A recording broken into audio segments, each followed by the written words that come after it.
ए उस सॉफ्टवेयर जो उस पर क्वेश्चन कर रहा है तो वो बोला निकालो।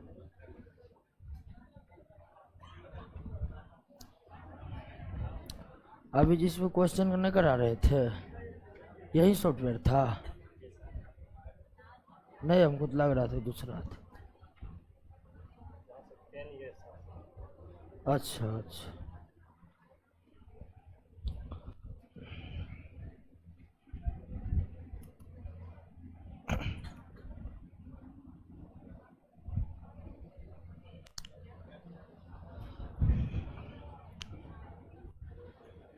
कहाँ तक हुआ था दोस्तों पिछले क्लास में?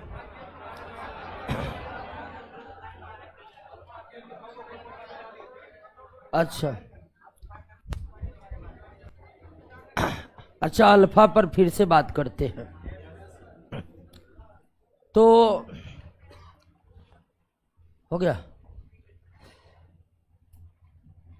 ध्यान दीजिए दोस्तों कि इस बात का हम जिक्र कर चुके हैं कि प्रकृति में कई ऐसे तत्व हैं जिसके परमाणु के नाभिक में न्यूट्रॉन की संख्या बहुत ज्यादा होती है, जिसके कारण वे परमाणु के नाभिक अस्थायी हो जाते, अनस्टेबल हो जाते हैं। और ब्रह्मांड में हर अस्थायी कणों का समान सी इच्छा रहती है कि वे अस्थायी बन जाए। तो ऐसे तत्व जिसके परमाणु के नाभिक में न्यूट्रॉन की अधिकता के कारण वो अस्थायी हो जाते हैं, अस्थायी बनने के प्रयास करते हैं और स्वतः ही अदृश्य किरणों का उत्सर्जन करते रहते हैं। यही घटना रेडियो एक्टिविटी की घटना कहलाती है। और तत्वों की दुनिया में कुल 118 तत्व हैं। और जैसे ही हम परमाणु संख्या 83 से आगे बढ़ते हैं, सारे के सारे तत्व रेडियो एक्टिव है, यानी वे स्वतः ही अदृश्य किरणों का उत्सर्जन करते रहते। तत्वों के द्वारा स्वतः ही अदृश्य किरणों का उत्सर्जन करना रेडियो एक्टिविटी कहलाता है। और जो तत्व अदृश्य किरणों का उत्सर्जन करते हैं वो रेडियो एक्टिव कहलाते हैं। परमाणु संख्या 83 के बाद के सारे तत्व रेडियो एक्टिव है। रेडियो एक्टिविटी का मुख्य कारण और एकमात्र कारण नाभिक का अस्थायी हो जाना है।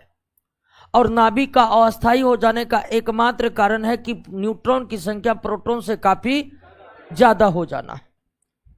और न्यूट्रॉन और प्रोटॉन का अनुपात जब 1.5 या उससे ज्यादा हो जाता है तो नाभिक अस्थायी हो जाता है। इसका जिक्र हम कर चुके।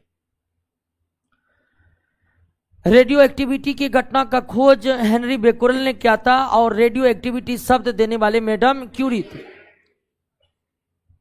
और रेडियो एक्टिविटी एलिमेंट से जो अदृश्य किरणें निकलती हैं उसकी पहचान सर्वप्रथम रदरफोर्ड के द्वारा किया गया।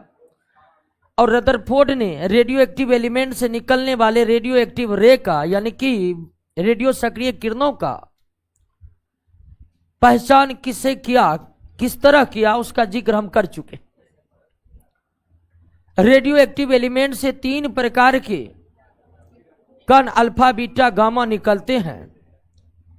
उनकी क्या विशेषता होती है इसी का जिक्र हम पिछले क्लास में कर रहे थे। तो अल्फा के कुछ गुणों का हम जिक्र कर भी दिए थे, लेकिन एक बार पुनः हम अल्फा की बात कर लेते हैं। तो अल्फा कण जो है, ठीक है, अल्फा कण सबसे पहले तो यही जान लेते हैं कि अल्फा कणों की जो प्रकृति होती है वो कण के समान भी होती है और तरंग के समान भी होती है। कण के समान भी होती है और तरंग के समान भी होती है। जिस तरह हम प्रकाश की दोहरी प्रकृति का जिक्र करते हैं कि प्रकाश दोहरी प्रकृति का प्रदर्शन करते हैं, वे कण के समान भी व्यवहार करते हैं और तरंग के समान भी व्यवहार करते हैं। तो अल्फा रेडियो एक्टिव एलिमेंट से निकलने वाले अल्फा कण भी कण के समान भी व्यवहार करते हैं और तरंग के समान भी व्यवहार करते हैं। आइए इस अल्फा कण की प्रमुख विशेषताओं की हम जिक्र कर लें। तो अल्फा कण जो है अल्फा कण जो है वह धन आवेशित कण है। वो क्या है? धन आवेशित कण है। धन आवेशित कण है या धन आवेशित आप तरंग भी कह सकते, कोई दिक्कत नहीं है। और आवेशित कणों की यह विशेषता होती है कि जब वह इलेक्ट्रिक फील्ड तथा मैग्नेटिक फील्ड से होकर गुजरता है तो वह क्या हो जाता है? विक्षेपित हो जाता है। क्या हो जाता है? विक्षेपित हो जाता है। विक्षेपित कहने का मतलब वो सीधे मार्ग पर चल रहा था और जैसे ही इलेक्ट्रिक फील्ड में प्रवेश किया उसका मार्ग बदल गया, वो दूसरे मार्ग पर चलने लगा। मैग्नेटिक फील्ड का भी यही विशेषता है कि मैग्नेटिक फील्ड में जाकर वो विक्षेपित हो गया। तो इसका क्या मतलब हुआ कि वे कण या तरंग चल रहे थे, जैसे ही मैग्नेटिक फील्ड में चला वो जिस रास्ते पर चल रहे थे उस रास्ते से हट करके कोई और रास्ता पर चलने लगा। यानी कि मार्ग बदलना ही क्या है? विक्षेपण। और ये अल्फा कण के साथ नहीं बल्कि सभी आवेशित कण के साथ होता है, चाहे वे धन आवेशित कण हो चाहे वो ऋण आवेशित कण। इलेक्ट्रॉन क्या इलेक्ट्रिक फील्ड से होकर गुजरेगा तो विक्षेपित होगा? यस होगा, क्योंकि इलेक्ट्रॉन पर माइनस आवेश होते हैं। प्रोटॉन क्या मैग्नेटिक फील्ड से होकर चलेगा तो विक्षेपित होगा? बिल्कुल होगा, क्योंकि प्रोटॉन एक धन आवेशित कण है। तो हर आवेशित कणों की यह विशेषता होती है कि वे इलेक्ट्रिक फील्ड या मैग्नेटिक फील्ड से होकर जब गुजरते हैं तो विक्षेपित हो जाते हैं। यानी कि वे जिस मार्ग पर चल रहे होते हैं उस मार्ग को बदलकर कोई और मार्ग ग्रहण कर लेते हैं। अब सबसे बड़ा सवाल है कि इलेक्ट्रिक फील्ड क्या है? तो निश्चित तौर पर एक ऐसा क्षेत्र जहां आवेश की उपस्थिति है, एक ऐसा क्षेत्र जहां आवेश की उपस्थिति है वो इलेक्ट्रिक फील्ड है। मैग्नेटिक फील्ड कहां है? तो जहां चुंबकीय शक्ति यानी कि जहां पर चुंबक का आकर्षण या विकर्षण का गुण मौजूद है वो मैग्नेटिक फील्ड है। मैग्नेटिक फील्ड वहां पर जहां मैग्नेटिक फोर्स का प्रभाव हो। इलेक्ट्रिक फील्ड वहां जहां पर आवेश की उपस्थिति हो। क्लियर हो गया? तो पहला गुण अल्फा का यही है कि अल्फा धन आवेशित कण है और आवेशित कण होने के कारण अल्फा विद्युत मार्ग से या विद्युत क्षेत्र से होकर गुजरे या चुंबकीय क्षेत्र से होकर गुजरे उसमें विक्षेपण होगा ही होगा, उसमें विक्षेपण होगा ही होगा। आइए हम अल्फा के दूसरे गुणों की चर्चा करते हैं। अल्फा का दूसरा सबसे प्रमुख गुण है कि अल्फा कण जो है या अल्फा तरंग जो है, क्योंकि दोनों के तरह यह प्रकृति रखती है, ठीक है, अल्फा कण काले या तरंग काले इसमें कोई अंतर नहीं है। तो अल्फा कण का जो निर्माण होता है या रेडियो एक्टिव एलिमेंट्स जो ये अल्फा कण होते हैं ये दो प्रोटॉन तथा दो न्यूट्रॉन से मिलकर बने होते हैं। दो न्यूट्रॉन से मिलकर बने होते हैं। दो प्रोटॉन तथा दो न्यूट्रॉन से मिलकर बने होते हैं। एक अल्फा कण दो प्रोटॉन और दो न्यूट्रॉन कणों से मिलकर बने होते हैं। अब जब ये दो प्रोटॉन और दो न्यूट्रॉन से मिलकर बना हुआ है तो इसको संकेत में यानी कि अल्फा कण को संकेत में हम हीलियम प्लस प्लस कहते हैं। क्या कहते हैं? हीलियम प्लस प्लस कहते हैं। और वास्तव में हीलियम प्लस प्लस का क्या अर्थ हुआ? तो हीलियम के जो नाभिक होते हैं, हीलियम के जो नाभिक के नाभिक में दो प्रोटॉन और दो न्यूट्रॉन होते हैं। दो प्रोटॉन और दो, और इसमें एक कक्षा होते हैं जिसमें दो इलेक्ट्रॉन होते हैं। और जब हमें हीलियम प्लस प्लस लिख दिए तो इसका मतलब हुआ कि दो इलेक्ट्रॉन इसका निकल गया, क्योंकि हम जानते हैं कि किसी परमाणु से इलेक्ट्रॉन निकलता है तभी उस पर धन आवेश आता है। तो हीलियम पर दो प्लस आवेश है तो हीलियम ने दो इलेक्ट्रॉन का त्याग कर दिया, और हीलियम को अगर दो इलेक्ट्रॉन का त्याग कर दिया तो बचा सिर्फ हीलियम का नाभिक यानी दो प्रोटॉन और दो न्यूट्रॉन। और दो प्रोटॉन दो न्यूट्रॉन से ही बना हुआ क्या? अल्फा कण। तो इसीलिए अल्फा कण को सिंबल में हीलियम प्लस प्लस लिखते हैं, लेकिन वास्तविकता यह है दोस्तों कि हीलियम इनर्ट गैस है और ये अपने इलेक्ट्रॉन का त्याग नहीं करते, बस हम सिंबॉलिक यूज करते हैं कि ये अल्फा कण है। तो अल्फा कण 2 प्रोटॉन तथा 2 न्यूट्रॉन का बना होता है, जिसको संकेत में हीलियम प्लस प्लस लिखते हैं, हीलियम पर 2 आवेश लिखते हैं। तो आप ये भी कह सकते कि हीलियम कण की प्रकृति अल्फा कण की प्रकृति हीलियम के नाभिक के समान है। अल्फा कण की प्रकृति हीलियम के समान नहीं है, बल्कि हीलियम नाभिक के समान है। अल्फा कण की प्रकृति हीलियम नाभिक के समान है, और इस कारण हमारे पर्यावरण में एक बड़ी सी रोचक घटना घटती है, और रोचक घटना का जिक्र हम पिछले क्लास में भी किए थे और आपको बताए थे कि हमारे वायुमंडल में हीलियम गैस की उपस्थिति बहुत ही न्यून है। हमारे पर्यावरण में, हमारे वायुमंडल में हीलियम गैस की उपस्थिति बहुत ही न्यून है, और वो न्यून मात्रा में भी जो हीलियम गैस है उसका कारण है पृथ्वी के भूपर पट्टी पर रेडियो एक्टिव एलिमेंट की उपस्थिति। पृथ्वी के भूपर पट्टी पर जगह जगह रेडियो एक्टिव एलिमेंट है। झारखंड के ही जादूगोरा में यूरेनियम निकाले जाते हैं, आपको पता होगा। झारखंड के जादूगोरा क्षेत्र में यूरेनियम के खान है जहां से यूरेनियम निकलते हैं। तो पृथ्वी के भूपर पट्टी पर कई रेडियो एक्टिव एलिमेंट है जो लगातार अल्फा कण को वायुमंडल में छोड़ते रहते हैं, और वायुमंडल में आया अल्फा कण अगर वायुमंडल में किसी भी तरह से 2 इलेक्ट्रॉन को अगर गेन किया तो निश्चित ही वह हीलियम प्लस प्लस से हीलियम बन जाएगा, यानी हीलियम गैस बन जाएगा। तो हमारे वायुमंडल में जो न्यून मात्रा में भी जो हीलियम गैस उपस्थित है, हमारे वायुमंडल में जो न्यून मात्रा में भी हीलियम गैस उपस्थित है, उसका एकमात्र कारण है पृथ्वी के भूपर पट्टी पर रेडियो एक्टिव एलिमेंट की उपस्थिति। अगर पृथ्वी के भूपर पट्टी से सारे रेडियो एक्टिव एलिमेंट को निकाल दिया जाए, पृथ्वी के भूपर पट्टी से सारे रेडियो एक्टिव एलिमेंट को निकाल दिया जाए, तो वायुमंडल में कौन सा अक्रिय गैस या इनर्ट गैस की उपस्थिति नहीं रहेगी? हीलियम की नहीं रहेगी।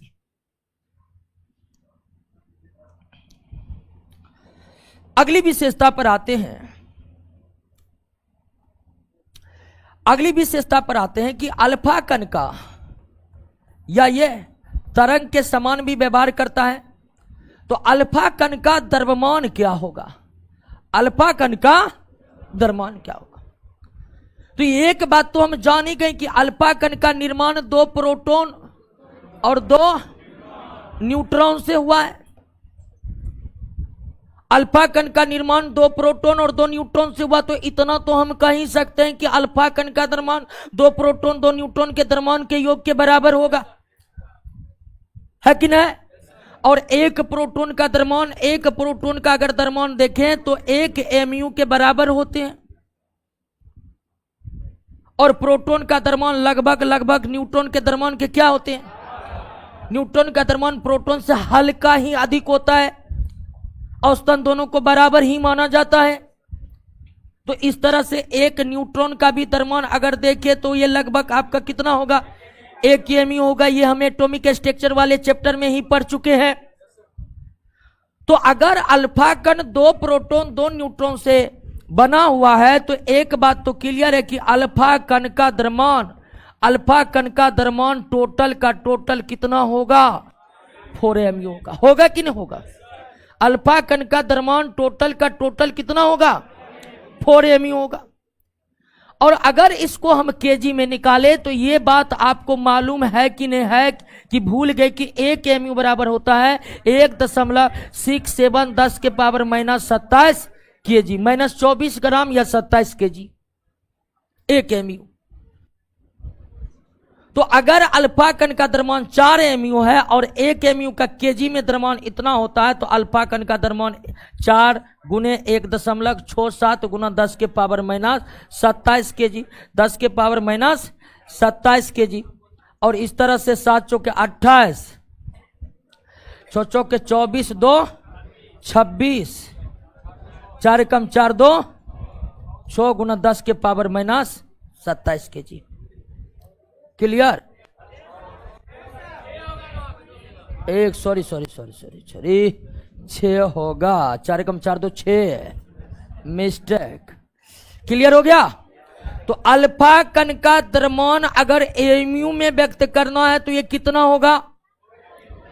4 एमयू होगा। क्यों होगा? तो अल्फा कण 2 प्रोटॉन और 2, और हम जानते हैं कि 1 एमयू का द्रव्यमान केजी में 1.67 गुना 10 के पावर माइनस 27 केजी होता है। तो इस तरह से अल्फा कण का द्रव्यमान केजी में तो 6.48 गुना 10 के पावर माइनस 27 केजी हो जाएगा। अल्फा कण का द्रव्यमान 6.48 10 के पावर माइनस 27 केजी हो जाएगा। ओके, क्लियर है कि नहीं है? अल्फा कण के द्रव्यमान को याद नहीं रखना है, बल्कि निकला कैसे वो समझना जरूरी है, क्योंकि याद रखने में भूल भी सकते हैं आप। कॉन्सेप्ट आपको पता रहनी चाहिए। और ये तो आप निश्चित ही जानते होंगे कि 1 एमयू बराबर 1.67 गुना 10 के पावर माइनस 24 ग्राम या माइनस 27 केजी। क्लियर है? अल्फा कण बहुत भारी है, बहुत भारी। मतलब कणों के दुनिया में प्रोटॉन, न्यूट्रॉन, इलेक्ट्रॉन तो आप पढ़े ही पढ़े हैं। कणों के दुनिया में अल्फा कण बहुत भारी है। इधर उधर टकरा जाए तो पगला के रख देगा पदार्थ के परमाणु को, है कि नहीं है? अल्फा कण इतना भारी है कि किसी तत्व के परमाणु को अल्फा कण से प्रहार करा दिया जाए, परमाणु परमाणु नहीं रहेगा, कुछ और हो जाएगा। क्या हो जाएगा उसका जिक्र हम अभी करेंगे। तीसरे गुण क्लियर हो गया। चौथा अल्फा कण का आवेश का जिक्र कर लेते हैं। अल्फा कण का आवेश का जिक्र कर लेते हैं कि अल्फा कण का आवेश क्या होगा। एक बात तो क्लियर है कि अल्फा कण 2 प्रोटॉन और तथा 2 न्यूट्रॉन से मिलकर बना होता है। अल्फा कण 2 प्रोटॉन तथा 2 न्यूट्रॉन से मिलकर बना होता है। अल्फा कण 2 प्रोटॉन 2 न्यूट्रॉन से मिलकर बना होता है। तो अल्फा कण पर आवेश कितना होगा? तो न्यूट्रॉन तो आवेशहीन कण है, यह बात आपको मालूम होगा। न्यूट्रॉन क्या है? आवेशहीन कण है। आवेश किस पर रहते? प्रोटॉन पर रहते। तो एक अल्फा कण पर कितना आवेश होगा?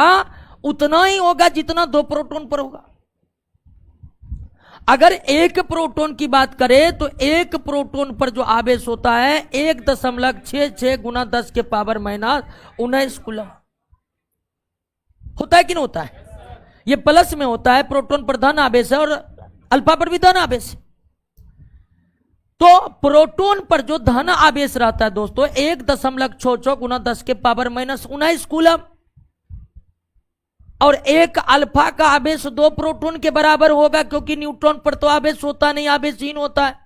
तो अगर आप अल्फा कण के आवेश या अल्फा तरंग के आवेश की बात करिएगा तो अल्फा कण का आवेश 1 प्रोटॉन के आवेश को हम 2 से गुना कर देंगे तो नहीं निकल जाएगा दोस्तों? बताइए, नहीं निकल जाएगा?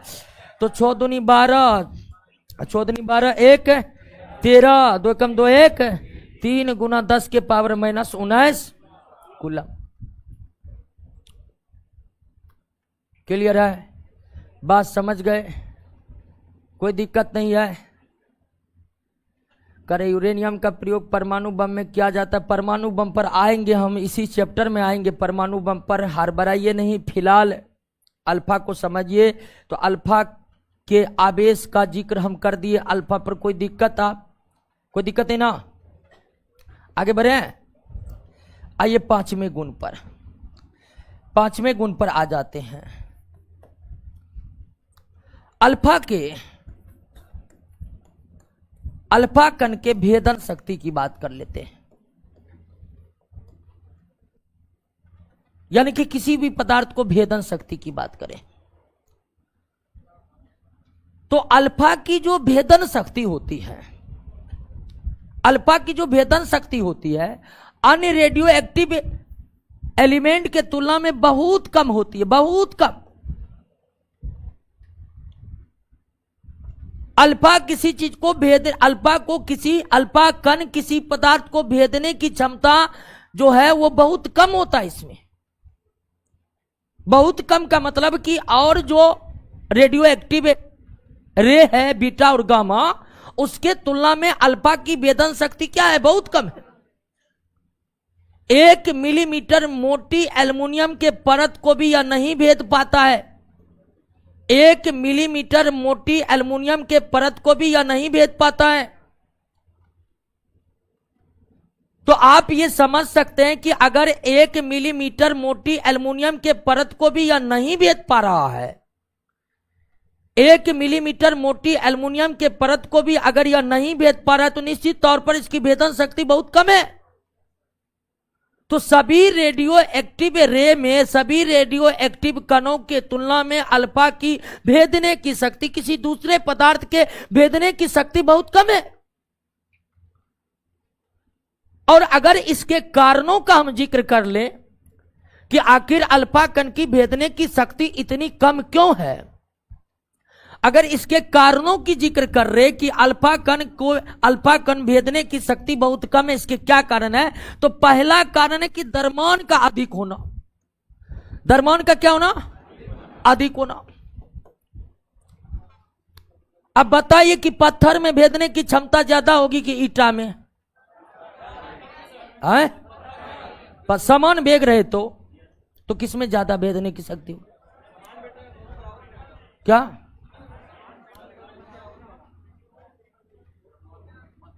पत्थर में भेदने की शक्ति ज्यादा होगी, ठीक है। कांच के टुकड़े पर समान वेग से ईटा फेंकिए, ईटा जो है चकनाचूर कर देगा, भेद नहीं पाएगा। अब पत्थर फेंकिए ठीक से तो वो एकदम भेद करके निकल जाएगा। तो अल्फा कण में भेदने की शक्ति बहुत कम है। यह 1 मिलीमीटर मोटी एल्युमिनियम के परत को भी नहीं भेद सकता है। ऐसा क्यों है? ऐसा क्या है कि अन्य रेडियो एक्टिव किरणों के तुलना में अल्फा की भेदने की शक्ति कम है? तो इसके 2 कारण है। पहला कारण इसका द्रव्यमान बहुत अधिक है, और दूसरा कारण कि अल्फा कण का वेग बहुत कम होता है। वेग बहुत कम होता है, कम होता है। इसका वेग जो है, इसका वेग प्रकाश के वेग का 1/10 भाग होता है। 1/10 भाग होता है, 1/10 भाग होता है। तो अल्फा कण किसी वस्तु को बहुत कम भेद पाती है। यह 1 मिलीमीटर मोटी एल्युमिनियम परत को भी नहीं भेद पाती है, जिसे बीटा और गामा बड़ी आसानी से भेद देते हैं। आखिर अल्फा कण में इतने कम भेदने का क्या कारण है? इतने कम भेदन शक्ति के क्या कारण है? 2 कारण। एक तो द्रव्यमान बहुत ज्यादा है, और दूसरा वेग बहुत कम है। एक तो द्रव्यमान बहुत ज्यादा है, दूसरा वेग बहुत कम है। सभी रेडियो एक्टिव रे के तुलना में अगर सबसे कम वेग की बात करिएगा वो अल्फा का है। सबसे कम भेदन शक्ति की बात करिएगा वो अल्फा का है। सबसे अधिक द्रव्यमान जो है वो अल्फा का है। क्लियर हो गया? बात समझ गए? तो अल्फा कण की भेदन शक्ति अन्य सभी रेडियो एक्टिव रे के तुलना में बहुत कम होता है। अल्फा कण की भेदन शक्ति अन्य सभी रेडियो एक्टिव रे के तुलना में कम होता है। इसके क्या कारण है? इसके क्या कारण है? इसके द्रव्यमान अधिक होते हैं और वेग बहुत है। और निश्चित तौर पर ये आप भी अनुमान लगा सकते कि द्रव्यमान बहुत अधिक होने और वेग बहुत कम होने से भेदन शक्ति निश्चित ही नहीं हो पाएगी।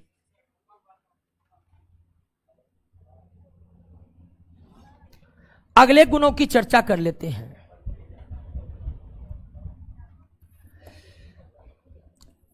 अल्फा कण की आयनन क्षमता, आयोनाइजेशन पावर किसका? तबीयत खराब है, मास्क खोलो जी, सांस लो ठीक से, निकलो, जाने दीजिए, जाइए आराम से। अरे अल्लाह नहीं।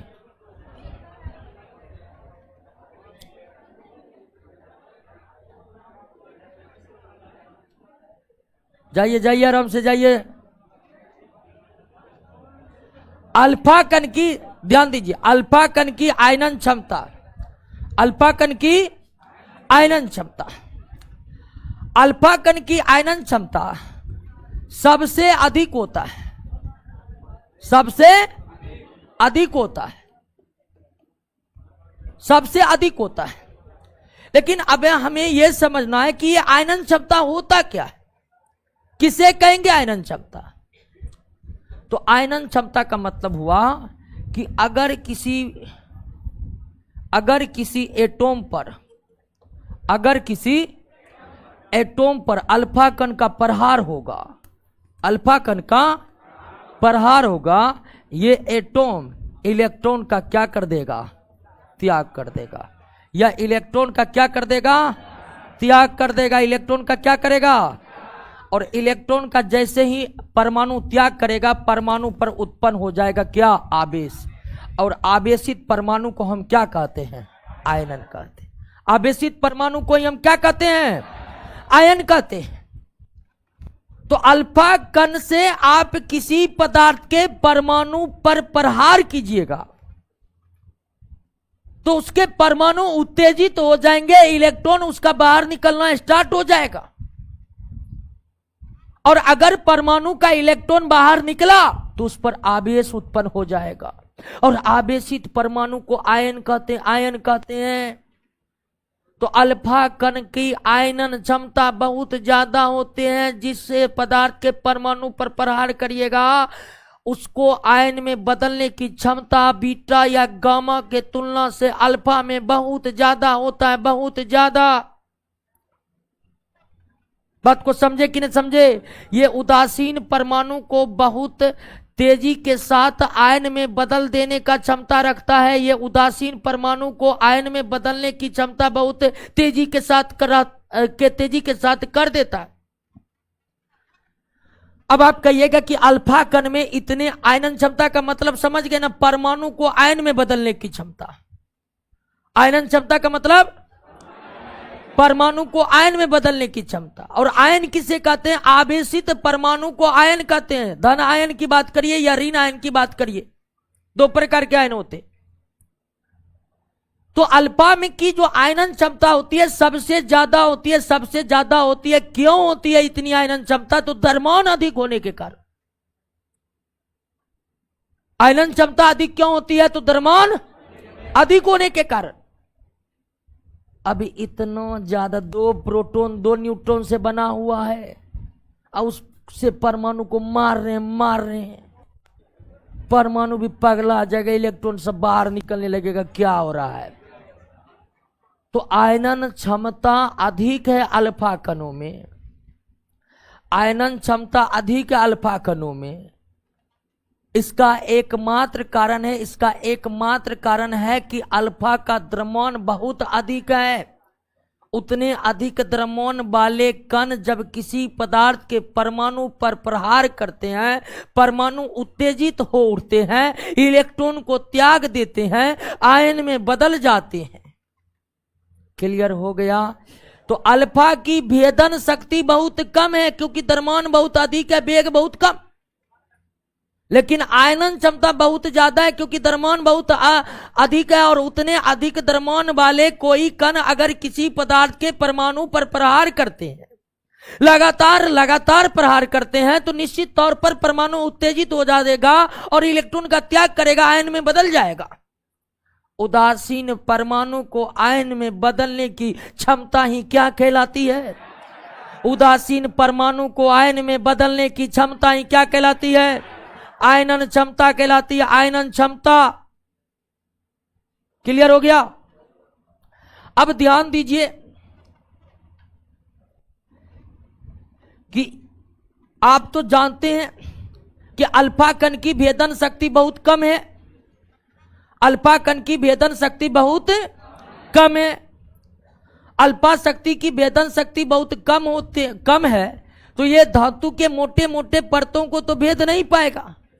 लेकिन जैसे जैसे धातु के परतों पर, जैसे जैसे धातु यानी कि मेटल के परतों पर हम अल्फा कण से प्रहार करते हैं, हम अल्फा कण से प्रहार करते हैं, अल्फा कण से प्रहार करते हैं, तो अल्फा कण जब धातु के पत्थर से टकराती है या अल्फा कण जब धातु के सतह से टकराती है तो वेदन शक्ति कम होने के कारण उसे भेद तो नहीं पाती है, लेकिन धातु से टकराने के बाद इसका प्रकीर्णन हो जाता है। क्या हो जाता है?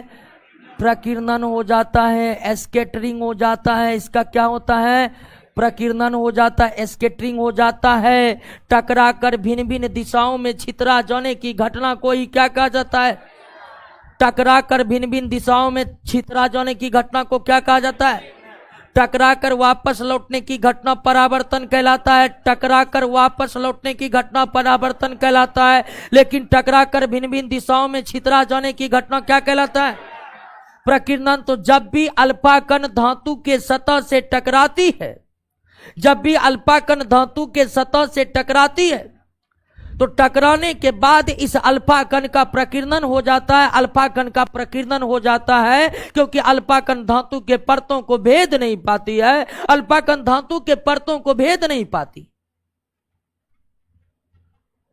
और ये टकराने के बाद, ध्यान दीजिएगा दोस्तों, ये टकराने के बाद ऊष्मीय प्रभाव को दर्शाता है।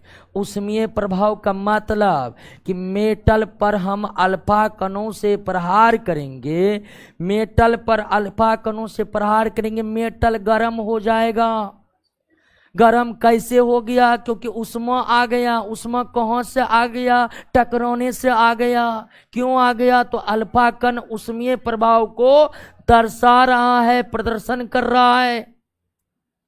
तो अल्फा कण जब धातु से टकराती है तो वो टक्कर वाला जो गतिज ऊर्जा है उष्मा में बदल जाती है, यानी कि अल्फा कण ऊष्मीय प्रभाव का भी प्रदर्शन करता है जब वे धातु से टकराता है। अल्फा कण धातु से जब टकराता है, अल्फा कण धातु के सतह से जब टकराता है तो उसका प्रकीर्णन तो हो ही जाता है, लेकिन साथ साथ दोस्तों या ऊष्मीय प्रभाव का भी प्रदर्शन करता है। इनके टक्कर से धातु के सतह क्या हो जाते हैं?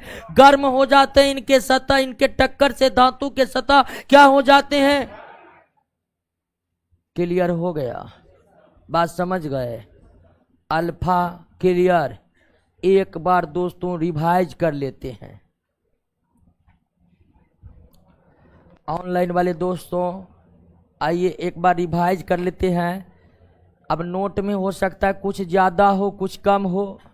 हम कुछ इधर उधर बता दिए, कुछ उधर उधर नोट में दिया हो, तो उसके लिए टेंशन लेने को नहीं है। क्या क्या दोस्तों? अल्फा कण समझिए कि नहीं समझे? समझा दीजिएगा कि नहीं? हाँ, समझने का मतलब ये है कि आप दूसरे के समझाने के योग्य हो गए हैं। समझे कि नहीं समझे? हाँ, और तो और प्रश्न बनाने के योग्य हो गए हैं। कल के क्लास के बाद, पिछले क्लास के बाद प्रश्न पर गए थे, बनना शुरू हुआ था। सारा दारो मदार प्रश्न पर ही है। जो याद किया है वही कंपटीशन का राजा है, बाकी को तो गुलामी का भी मौका नहीं मिलेगा कंपटीशन में। ध्यान दीजिए दोस्तों, ताली मत मारिए, ताली मत मारिए। अब फिर गड़बड़ सरबड़ कर दीजिएगा तो। अल्फा कण जो है वो तरंग के समान व्यवहार करते हैं, यानी अल्फा कण दोहरी प्रकृति के होते हैं। कण के समान भी, और इसीलिए अल्फा को कण कहे, तरंग कहे, चलेगा, कोई दिक्कत नहीं होगा, क्योंकि प्रकृति दोनों तरह। अल्फा कण जो है धन आवेशित कण है, और जब इसे विद्युत क्षेत्र और चुंबकीय क्षेत्र से होकर गुजारेंगे यह क्या हो जाएगा? अल्फा कण 2 प्रोटॉन और 2 न्यूट्रॉन से मिलकर बने होते हैं, जिसको संकेत में हम क्या लिखते हैं? अल्फा कण की प्रकृति हीलियम के तरह नहीं है, बल्कि हीलियम के नाभिक के तरह है, हीलियम के नाभिक के तरह है। अल्फा कण 2 प्रोटॉन या 2 न्यूट्रॉन से मिलकर बना होता है, इसीलिए इसका द्रव्यमान कितना होगा? 4 mu होगा। इसका द्रव्यमान कितना होगा? 4 mu होगा। और 4 mu द्रव्यमान, अल्फा कण का द्रव्यमान 4 mu होगा। और दोस्तों अगर हम 4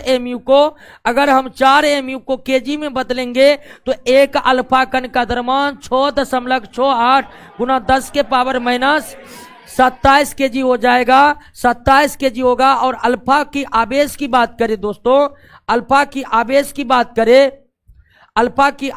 बात करें तो अल्फा का आवेश निश्चित ही 2 प्रोटॉन के आवेश के ही बराबर होगा, क्योंकि अल्फा 2 प्रोटॉन 2 न्यूट्रॉन से मिलकर बना होता है।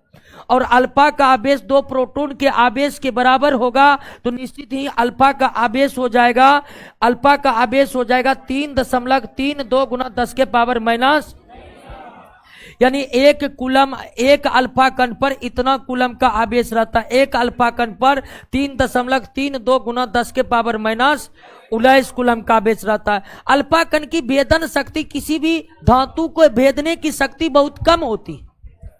उदाहरण के लिए कि 1 मिलीमीटर एल्युमिनियम के मोटी परत को भी यह नहीं भेद सकता। अल्फा की भेदन शक्ति इतनी कम होती है, अल्फा की भेदन शक्ति बहुत कम होती है। इसका कारण 2 है, एक द्रव्यमान का अधिक होना और दूसरा इसका वेग बहुत। अल्फा का वेग प्रकाश के वेग का 10वां भाग होता है, प्रकाश के वेग का 10वां भाग होता है। अल्फा की जो आयनन क्षमता है वो बहुत ज्यादा है। आयनन क्षमता का मतलब किसी भी परमाणु को आयन में बदलने की क्षमता, आयनन क्षमता। तो अल्फा कण की आयनन क्षमता बहुत अधिक होती है, और अल्फा कण की आयनन क्षमता बहुत अधिक होने का कारण इसके द्रव्यमान का बहुत अधिक होना है। अगली विशेषता है कि अल्फा कण जब किसी धातु के पत्थर से टकराती है तो भेद तो नहीं पाती है, क्योंकि भेदन क्षमता बहुत कम है। लेकिन इसका क्या हो जाता है? प्रकीर्णन हो जाता है। क्या हो जाता है? और जब यह मेटल से टकराती है तो ऊष्मीय प्रभाव का प्रदर्शन करती है। किसका प्रदर्शन करती है? यानी कि अल्फा कण का धातु से टकराने पर वो गर्म हो जाता है। गरम। क्लियर? एक गुण छूट गया है, उसका भी हम जिक्र कर देते हैं।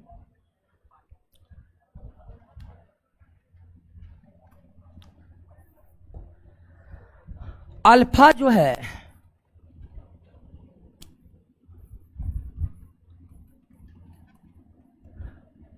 फ्लोरेसेंस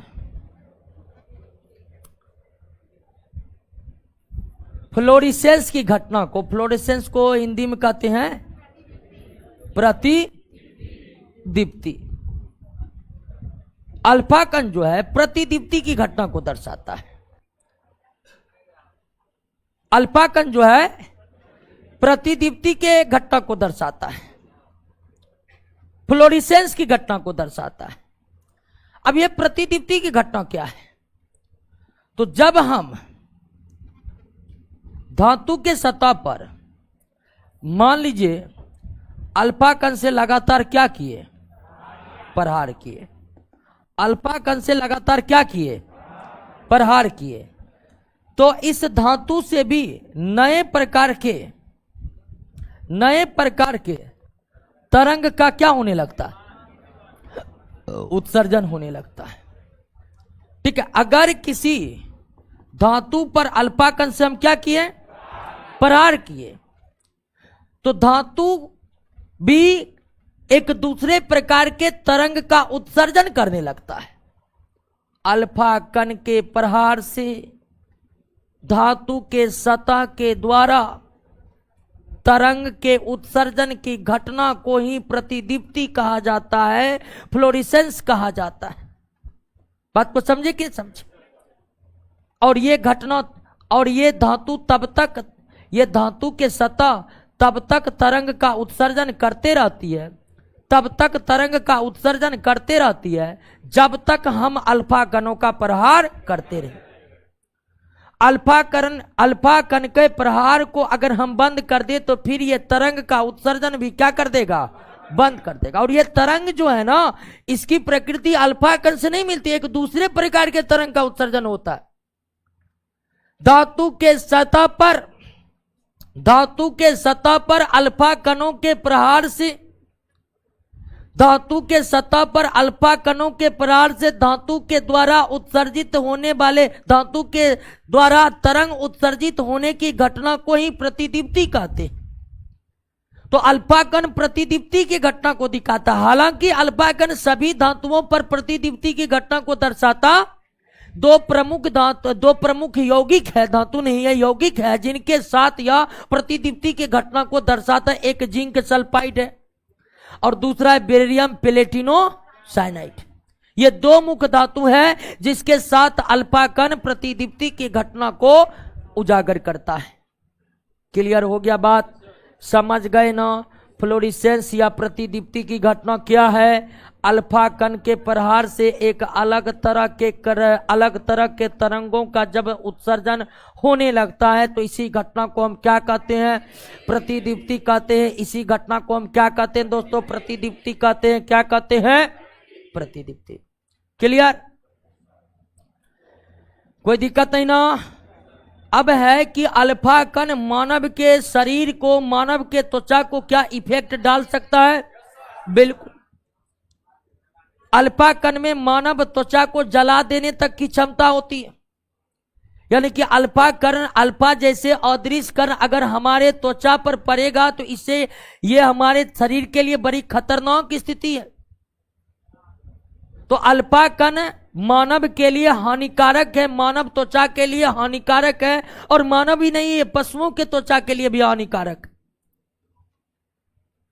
पालतू पशुओं के लिए भी अल्फा कण हानिकारक है, उनके त्वचा को यह जला देते हैं। तो इस तरह अल्फा कण एक प्रकार के विकिरण प्रदूषण, रेडिएशन पोल्यूशन का कारण है। अल्फा कण एक प्रकार के रेडिएशन पोल्यूशन का कारण है। इसीलिए जहां पर रेडियो एक्टिव एलिमेंट रखे हुए हैं वहां पर हमें सुरक्षित कपड़े पहनकर ही प्रवेश करनी चाहिए।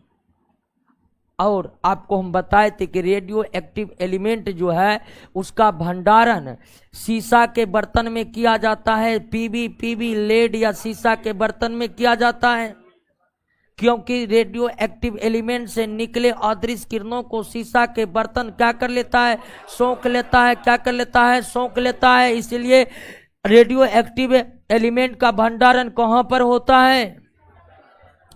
रेडियो एक्टिव एलिमेंट का भंडारण कहां पर होता है दोस्तों? शीशा में होता है। तो क्लियर है, अल्फा के सारे गुणों को आप समझ लिए, कोई दिक्कत नहीं ना? एक बार नजर दौड़ा लीजिए, तब हम बीटा पर आ जाते हैं।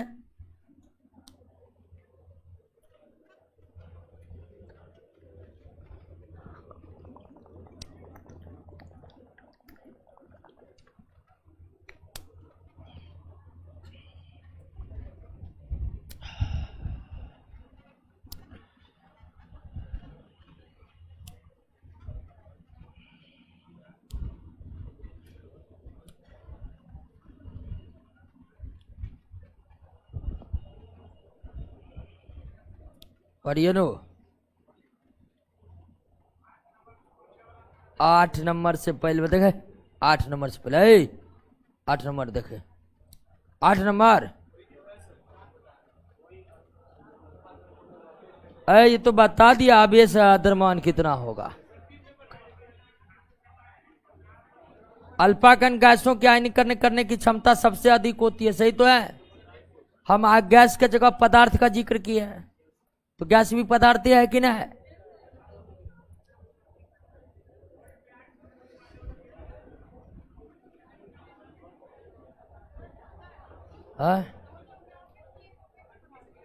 हाँ, फोटोग्राफिक प्लेट को भी प्रभावित करता है। अल्फा कण फोटोग्राफिक प्लेट को भी प्रभावित करता है। बिल्कुल सही है।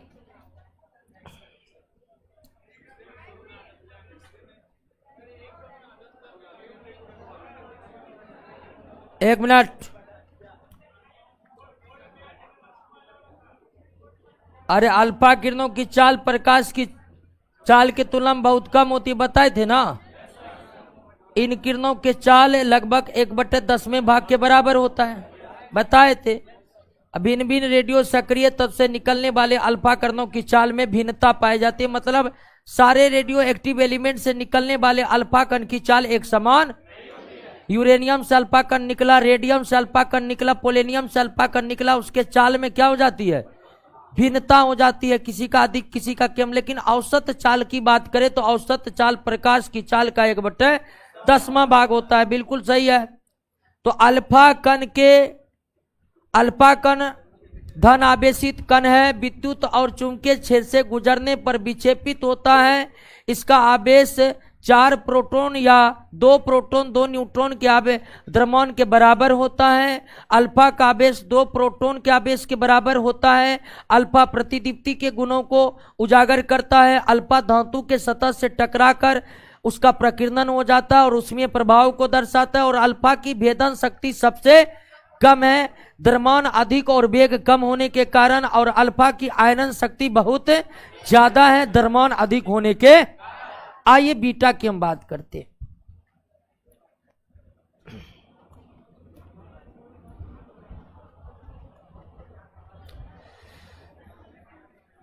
सबसे पहले हम जान ले कि बीटा कण की भी प्रकृति किसके समान है? तरंग के समान है। बीटा कण की भी प्रकृति कण और तरंग दोनों के समान है। कण और तरंग दोनों के समान है। बैठे रहिए, इधर उधर करते रहते हैं, 1-2 घंटा ठीक से बैठ नहीं सकते हैं क्लास में, तो घर पर आप कैसे बैठते होंगे यह हम अंदाजा लगा रहे हैं। ठीक है। और जनरल कंपटीशन में बैठने का भी अपना महत्व है। 3-4 घंटा बैठने का हुनर अगर अब तक विकसित नहीं हुआ है तो आप कुछ नहीं हासिल कर सकते। मतलब नौकरी सरकारी हासिल नहीं कर सकते हैं। हासिल तो उसके बाद बहुत कुछ है। और देश दुनिया वही बदला है जो नौकरी नहीं किया है। बात हम माननीय प्रधानमंत्री नरेंद्र मोदी जी का कर रहे हैं। अब कहिए वो नौकरी कर लेते तो आज इतने लेवल का पीएम हमें मिलते। और बात सिर्फ माननीय नरेंद्र मोदी जी का नहीं है, माननीय नीतीश कुमार का है, माननीय रामविलास पासवान जी का है। सब सरकारी नौकरी में आराम से चले जाते अपने समय, लेकिन वे नहीं गए तो देश तो वो एक हम अलग साइड बताए। इसका मतलब ये नहीं कि सब नेतागिरी में उतर जाना है। बीटा कण तरंग, बीटा कण की भी प्रकृति तरंग के समान ही है। बीटा कण की प्रकृति भी तरंग के समान है, यानी कण के समान भी यह व्यवहार करता है और तरंग के समान के व्यवहार करता है।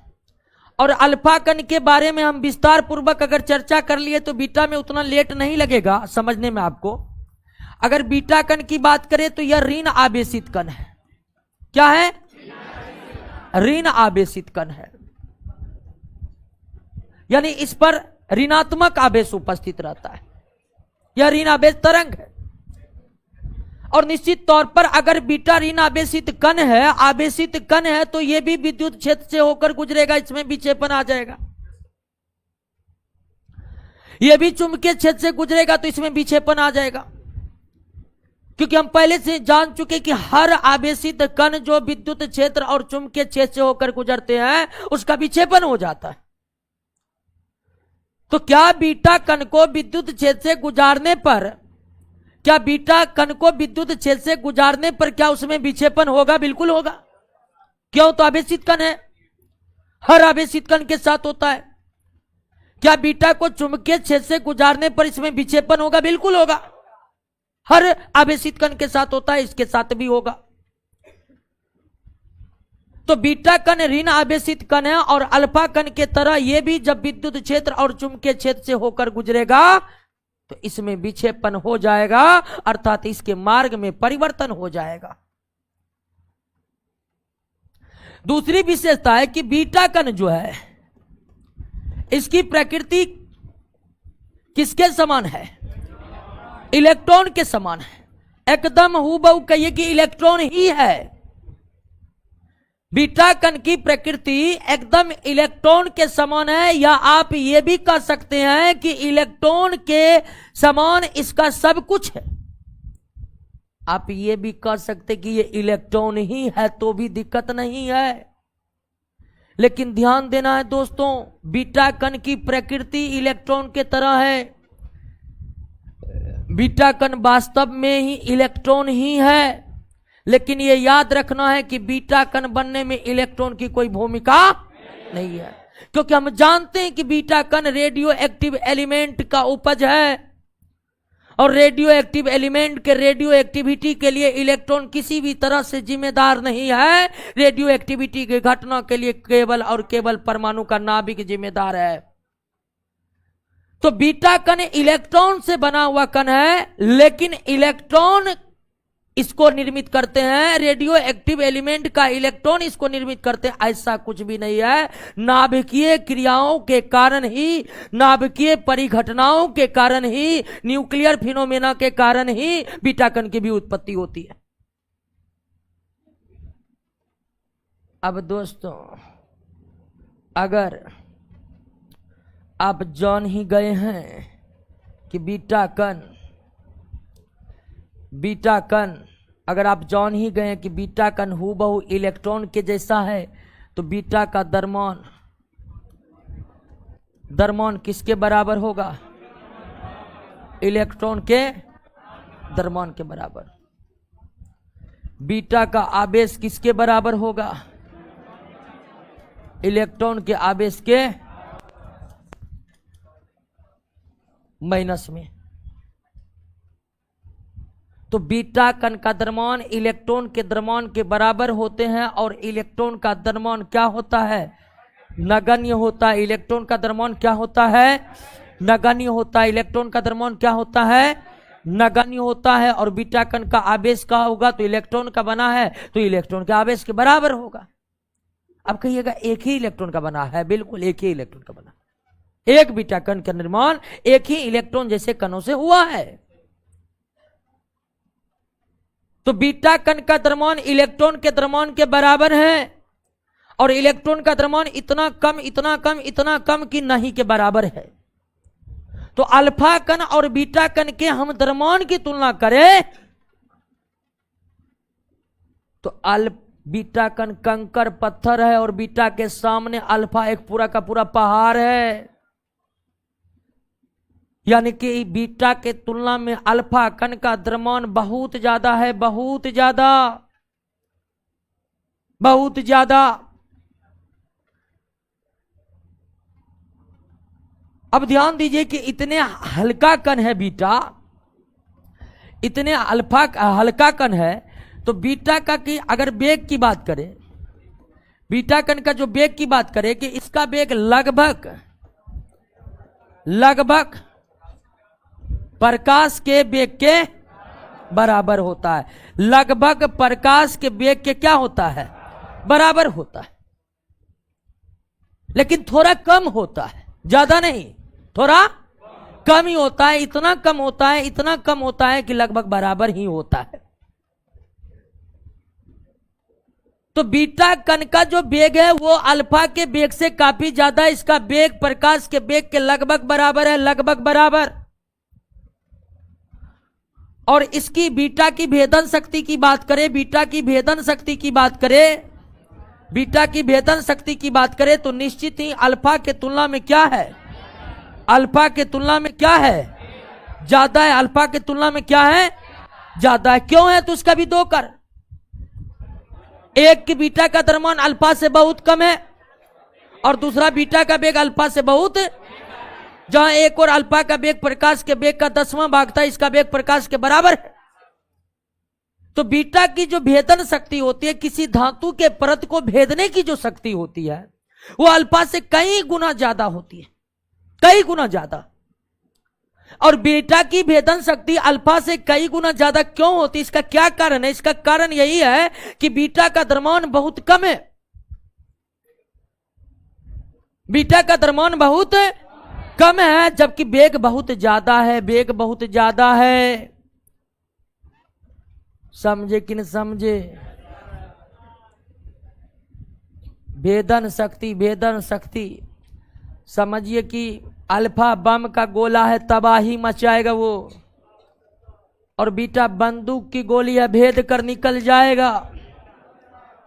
ये अंतर है दोनों में, ये अंतर।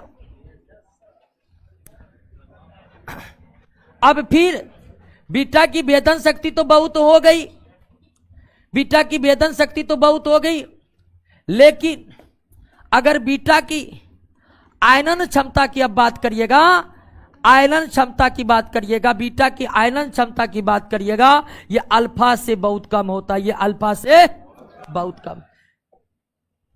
आयनन क्षमता के लिए परमाणु पर प्रहार करके उसे आवेशित करना है, और परमाणु पर प्रहार करके उसे आवेशित करने के लिए परमाणु को उत्तेजित करना है, और उत्तेजित करने के लिए वजन होना जरूरी है। बीटा परमाणु पर टक्कर मारेगा, परमाणु को कुछ नहीं होगा। अब इलेक्ट्रॉन जैसे नगण्य द्रव्यमान वाले कण से ये धक्का मारेगा, परमाणु हमको लगता है जगहों पर से नहीं हिलेगा।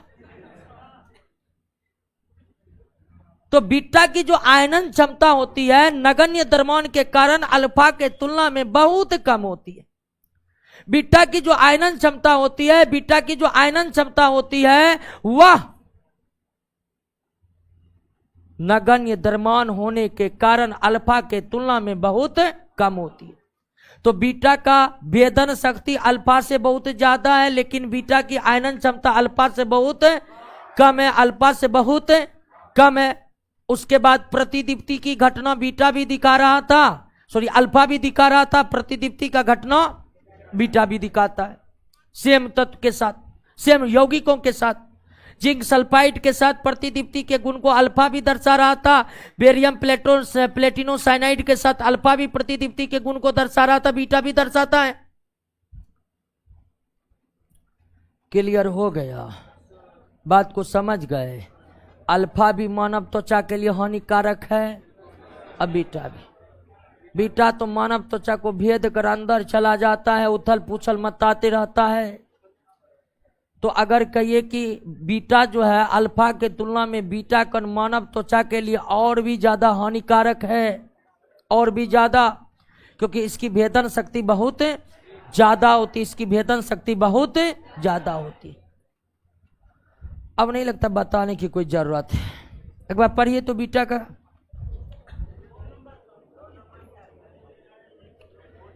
एक क्वेश्चन है, नाभिक में कोई नेगेटिव चार्ज नहीं होता तो ये नेगेटिव कैसे हो जाता? बता रहे हैं, उसको बताएंगे। 2 नंबर में कोई प्रॉब्लम है, बीटा कण के गुण कैथोड किरणों से मिलती है। बीटा किरणें कैथोड से केवल वेग में भिन्नता रखती है, अन्य सभी गुण समान होते हैं। अब देखिए कि हम जब इलेक्ट्रॉन की खोज बताए थे आपको कि जे थॉमसन ने इलेक्ट्रॉन को जो खोजा था तो वो किसके सहायता से खोजा था? बीटा इलेक्ट्रॉन है, इलेक्ट्रॉन ही कैथोड रे है। जे थॉमसन ने कैथोड रे का ही ना पता लगाया था, और बाद में जे थॉमसन ने कहा कि ये जो कैथोड रे जा रहा है ना वास्तव में इलेक्ट्रॉन की धारा है। कैथोड रे के रूप में उन्होंने इलेक्ट्रॉन की पहचान की। तो निश्चित तौर पर जिसकी प्रकृति इलेक्ट्रॉन से मिलती है, जिसकी प्रकृति इलेक्ट्रॉन से मिलती है, उसकी प्रकृति कैथोड किरणों से मिलेगा ही मिलेगा, इसमें कोई दिक्कत नहीं है। चलिए गुड्डू कुमार करें 5 नंबर में दिक्कत है। बीटा ये तो बता ही दिए कि वेग अधिक रहने के कारण भेदन शक्ति अल्फा के तुलना में कम होता है। बीटा की गतिज ऊर्जा अल्फा की तुलना में कम होता है। गतिज ऊर्जा कम होता है क्योंकि गतिज ऊर्जा बराबर हाफ mv²। गतिज ऊर्जा बराबर हाफ mv²। एम तो बहुत ज्यादा ना अल्फा का, वेग थोड़ा कम भी है तो चलेगा, एम ही बहुत ज्यादा है तो गतिज ऊर्जा अल्फा का ज्यादा होता है। क्या होता है? ज्यादा होता है। क्लियर है दोस्तों? कोई दिक्कत नहीं ना?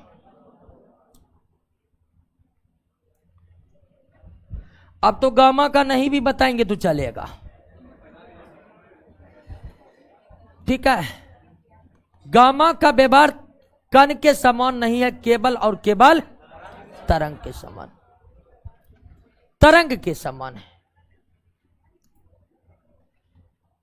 गामा का प्रकृति किसके समान है? केवल अभी जो अल्फा और बीटा की बात करिए थे, अभी जो आप अल्फा और बीटा की बात किए थे, उसकी प्रकृति कण के समान भी थी और तरंग के समान भी थी। उनकी प्रकृति कण के समान भी थी और, लेकिन अगर गामा की बात करिएगा तो गामा की प्रकृति केवल और केवल किसके समान है? और ये जो है दोस्तों, गामा किरण जो है ये एक प्रकार का इलेक्ट्रो मैग्नेटिक वेव है। इलेक्ट्रो मैग्नेटिक वेव है, यानी कि विद्युत चुंबकीय तरंग है। विद्युत चुंबकीय तरंग है। विद्युत चुंबकीय तरंग जो निर्वात में भी गमन कर सके, माध्यम में भी गमन कर सके, निर्वात में भी गमन कर सके और माध्यम में भी गमन कर सके। अब तक अल्फा निकला था, निर्वात में चल लेगा? अल्फा नहीं। बीटा निर्वात में चल लेगा? नहीं। लेकिन गामा की प्रकृति, गामा जो रेडियो एक्टिव एलिमेंट से निकलने वाली अदृश्य किरणें है, यह एक प्रकार का विद्युत चुंबकीय तरंग है। यह एक प्रकार का विद्युत चुंबकीय तरंग है, विद्युत चुंबकीय तरंग। इसलिए यह निर्वात में भी गमन कर सकता है। और आप जानते हैं कि सामान्य तरंगों के तुलना में विद्युत चुंबकीय तरंग की ऊर्जा सबसे ज्यादा होती है। तो अगर एनर्जी की बात करिएगा तो अल्फा से ज्यादा एनर्जी किसमें होती है? बीटा में। और सबसे ज्यादा एनर्जी क्या होती है? यानी कि गामा के एनर्जी के दूर दूर नहीं टिकेगा बीटा और अल्फा। क्लियर बात समझ में आया आपको कि नहीं? नहीं, सॉरी, बीटा से ज्यादा एनर्जी किसमें? अभी तुरंत पर गतिज ऊर्जा क्या है इसमें? बीटा से ज्यादा गतिज ऊर्जा किसका है? और इन दोनों के तुलना में काफी ज्यादा ऊर्जा होती है किसमें? गामा में। उच्च ऊर्जा युक्त तरंग जो रेडियो एक्टिव एलिमेंट से निकलता है वो कौन है? गामा। उच्च ऊर्जा युक्त तरंगे जो रेडियो एक्टिव एलिमेंट से निकलता है वो कौन है? वो गामा है दोस्तों। इसकी एनर्जी सबसे ज्यादा होती है। और ध्यान दीजिए दोस्तों कि गामा अगर विद्युत चुंबकीय तरंग है तो इसकी प्रकृति सभी विद्युत चुंबकीय तरंग से मिलेगी। तो सबसे गामा के बाद सबसे प्रमुख विद्युत चुंबकीय तरंग कौन है? तो गामा की प्रकृति किससे मिलती है? एक्स से मिलती। क्यों? तो एक्स किरण भी विद्युत चुंबकीय तरंग है और गामा तरंग भी विद्युत चुंबकीय तरंग है। और गामा की प्रकृति केवल एक्स से नहीं मिलेगी, जो भी विद्युत चुंबकीय तरंग है सबसे मिलेगी। एक्स को इसीलिए लीजिए क्योंकि ये पूछा हुआ प्रश्न है कि गामा की प्रकृति किससे मिलती है। तो गामा की प्रकृति सभी विद्युत चुंबकीय तरंग से मिलेगी। ऑप्शन में एक्स किरण था, इसलिए आपको हम बता दिया कि गामा की प्रकृति एक्स से मिलती है। क्यों मिलती है? तो गामा भी विद्युत चुंबकीय तरंग है और एक्स भी विद्युत चुंबकीय तरंग है। विद्युत चुंबकीय तरंग की एक सबसे महत्वपूर्ण विशेषता कि यह निर्वात में भी गमन कर सकता है और माध्यम में भी गमन कर सकता है। विद्युत चुंबकीय तरंग के अलावे अन्य सभी तरंग केवल माध्यम में गमन कर सकते हैं, निर्वात में गमन नहीं कर सकते। और दूसरी बात की विद्युत चुंबकीय तरंग की ऊर्जा बहुत ज्यादा होती है क्योंकि आवृत्ति बहुत ज्यादा होती है। एक तरंग की ऊर्जा उसके आवृत्ति पर ही निर्भर करता है। एक तरंग की ऊर्जा उसके आवृत्ति पर ही निर्भर करता है। अब भेदन क्षमता की बात करेंगे। सबसे ज्यादा भेदन क्षमता किसमें है? गामा में है। आयनन क्षमता की बात करेंगे। सबसे कम आयनन क्षमता किसमें है? गामा में है। भेदन क्षमता तीनों रेडियो एक्टिव किरणों में सबसे ज्यादा गामा की है। आयनन क्षमता सबसे कम है, गामा की है। और मानव त्वचा की बात करिएगा तो अल्फा से ज्यादा हानिकारक बीटा था और सबसे ज्यादा हानिकारक मानव के लिए कौन है? गामा है। सबसे ज्यादा हानिकारक कौन है? और आवेश की बात करिएगा तो इस पर कोई आवेश उपस्थित नहीं होता है। गामा पर कोई आवेश उपस्थित नहीं होता, इसलिए गामा को अगर विद्युत क्षेत्र से होकर गुजारेंगे या चुंबकीय क्षेत्र से होकर गुजारेंगे तो बिल्कुल इसमें विक्षेपण, विक्षेपित विद्युत क्षेत्र चुंबकीय क्षेत्र में केवल वही होते हैं जो आवेशित होते हैं, चाहे वो धन आवेशित हो चाहे वो ऋण आवेशित। गामा एक अनावेशित तरंग है, इन पर कोई आवेश नहीं होता है, जिसके कारण विद्युत क्षेत्र से गुजरने पर भी इसके मार्ग में कोई परिवर्तन नहीं होता है और चुंबकीय क्षेत्र से गुजरने पर भी इसके मार्ग में कोई परिवर्तन। क्लियर है बात, समझ गए? कोई दिक्कत नहीं ना। अब गामा में एक और खास विशेषता है जो इसे अल्फा और बीटा से अलग करता है, और वो खास विशेषता क्या है?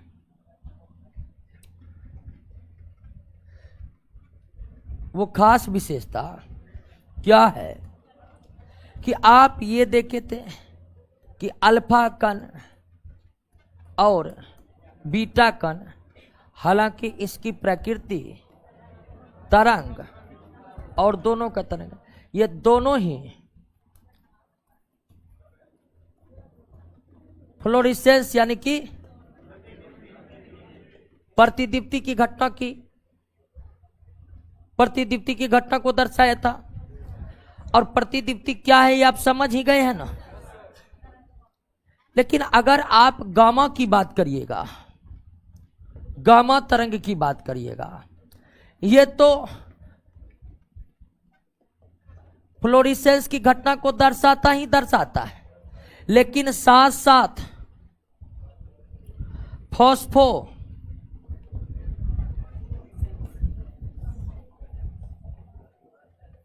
फॉस्फोरेसेंस की भी घटना को दर्शाता है, यानी स्फुर दीप्ति की भी घटना को दर्शाता है। एक और जहां अल्फा और बीटा केवल किन गुणों को दर्शा रहा था, प्रतिदीप्ति की घटना को दर्शा रहा था, उसी दूसरी तरफ गामा प्रतिदीप्ति की घटना को तो दर्शा रहा है, लेकिन साथ साथ यह किसकी घटना को दर्शा रहा है? स्फुर दीप्ति की भी घटना को दर्शा रहा है। प्रतिदीप्ति के साथ साथ स्फुर दीप्ति फॉस्फोरेसेंस की भी घटना को दर्शा रहा है। अब फॉस्फोरेसेंस की घटना क्या है उसको भी समझ लेते हैं। प्रतिदीप्ति की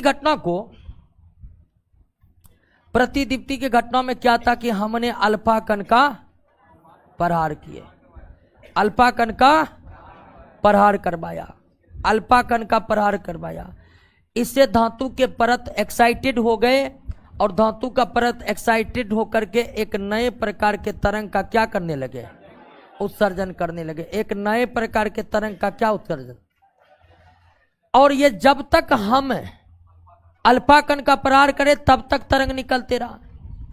लेकिन स्फुर दीप्ति में क्या होता है कि हम गामा किरण का प्रहार कर रहे हैं, गामा किरणों का और प्रहार कर रहे हैं, और प्रहार करना छोड़ भी दिए हैं दोस्तों, प्रहार करना छोड़ भी दिए हैं, तब भी जो है नए प्रकार के तरंग की उत्पत्ति होती ही रहती। जब हम गामा किरणों का प्रहार धातु के सतह पर करते हैं तो नए प्रकार के तरंग का उत्सर्जन होता है, यानी प्रतिदीप्ति की घटना को दर्शाता है। लेकिन कुछ समय के बाद गामा का प्रहार करना छोड़ भी दे तब भी धातु जो है तरंग को उत्सर्जित करते ही रहते। ऐसी घटना को क्या कहते हैं? स्फुर दीप्ति कहते हैं। ऐसी घटना को क्या कहते हैं? स्फुर दीप्ति कहते हैं। कोई दिक्कत? बात समझ गए? तो एक और अल्फा और बीटा जहां प्रतिदीप्ति की घटना को ही दर्शा रहा था, दूसरी ओर गामा प्रतिदीप्ति के साथ साथ स्फुर दीप्ति की घटना को भी दर्शाता है। प्रतिदीप्ति की घटना का हुआ कि जब तक आप प्रहार कर रहे हैं कणों से तब तक नए प्रकार के तरंग का उत्सर्जन हो रहा है। प्रहार करना छोड़ दिए, नए प्रकार के तरंगों का उत्सर्जन बंद हो गया। लेकिन स्फुर दीप्ति की घटना में क्या है कि आप जब तक डाले तब तक तो निकल ही रहा, और डालना अगर छोड़ भी तब तक भी फिर भी नए तरह के तरंग निकल ही रहा, तो यह घटना क्या कहलाता है? स्फुर दीप्ति का प्रदर्शन केवल कौन करता है? गामा करता है। स्फुर दीप्ति का प्रदर्शन केवल कौन करता है? क्लियर हो गया? बात समझ गए? कोई दिक्कत नहीं ना?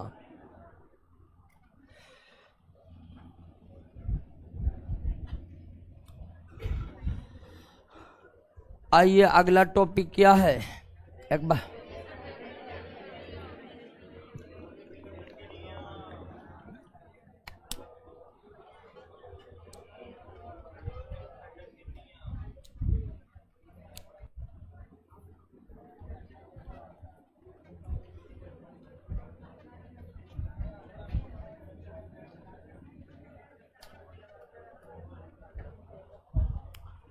रेडियो सक्रियता का नियम,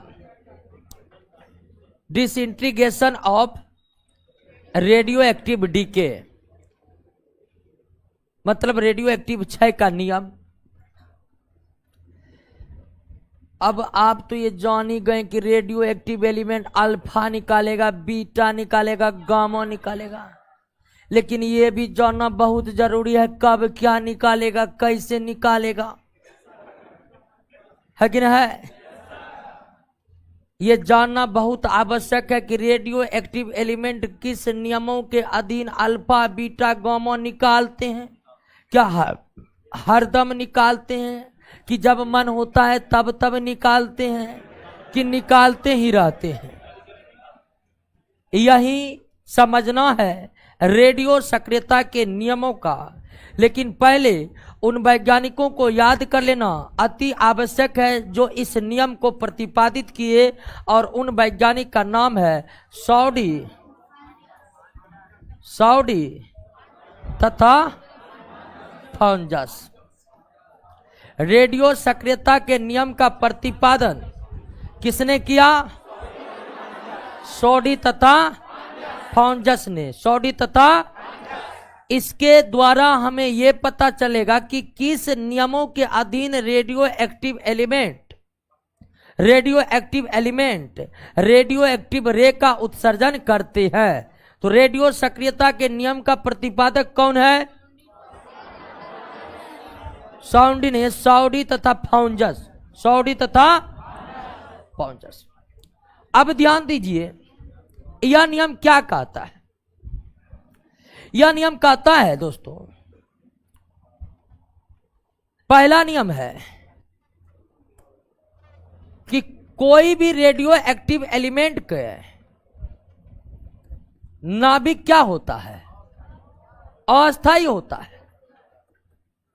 तो कोई भी रेडियो एक्टिव एलिमेंट तब तक अदृश्य किरणें या तब तक रेडियो एक्टिव रे का उत्सर्जन करते रहते हैं जब तक उसका नाभिक अस्थायी ना हो जाए। बात को समझे कि नहीं समझे? एक रेडियो एक्टिव एलिमेंट तब तक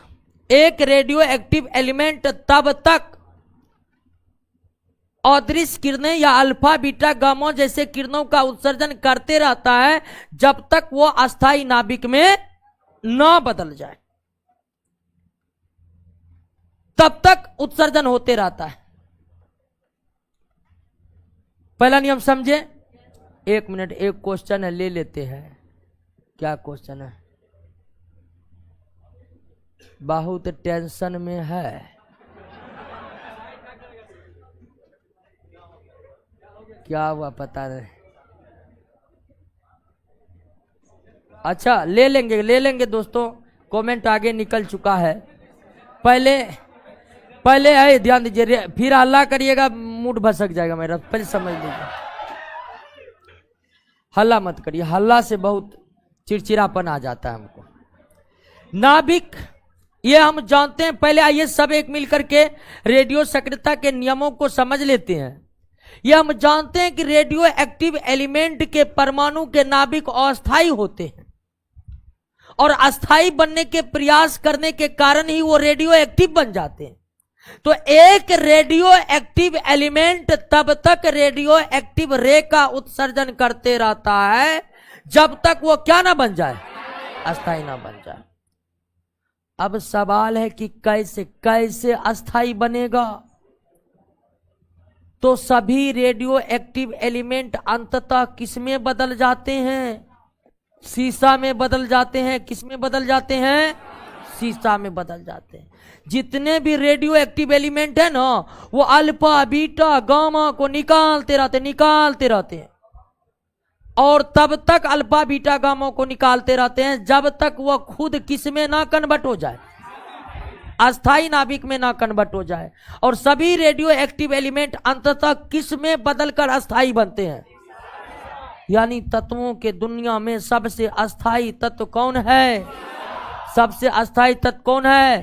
तो सभी रेडियो एक्टिव एलिमेंट अंततः अल्फा बीटा गामा का उत्सर्जन करते करते करते किस में बदल जाता है? सीसा में बदल जाता है। क्लियर है? पहला नियम समझे कि रेडियो एक्टिव एलिमेंट तब तक रेडियो एक्टिव रे का उत्सर्जन करेगा जब तक उस तत्व के परमाणु का नाभिक अस्थाई नहीं हो जाता है।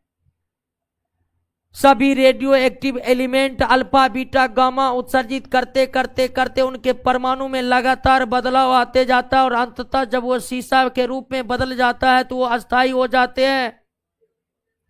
और सीसा में बदलाव सभी रेडियो एक्टिव एलिमेंट का होता है, सभी रेडियो एक्टिव एलिमेंट का। दूसरा